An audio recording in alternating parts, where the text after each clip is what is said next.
Ito yung kaligayahan ng isang ina na kahit malayo ka sa iyong mga anak, pero nakikita mo kung paano mo napalaki at kung paano sila nagsasakripisyo at nakikita nila kung anong paghihirap ng kanilang isang ina.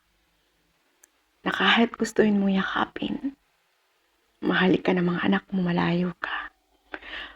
Pero at the same time, ibinabalat nila ang hirap at paglayo mo para sa kanila. Anak, I'm proud of you, anak.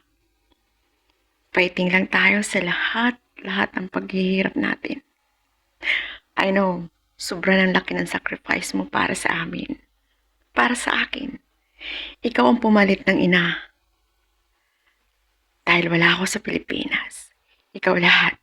Na dapat ako ang gumagawa pero sa iyo nakaatang sa balikat mo ang lahat. I miss you, anak. At natutuwa ako na palaki ko kayo ng maayos sa mga kapatid mo. At the same time, nag-aaral ka pa rin ng maayos.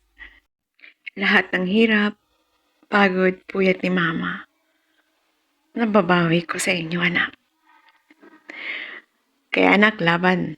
Hanggang sa huli, hanggang makamtan mo ang gusto mo at ang para sa future mo. Kaya fighting, anak. I love you. I miss you so much.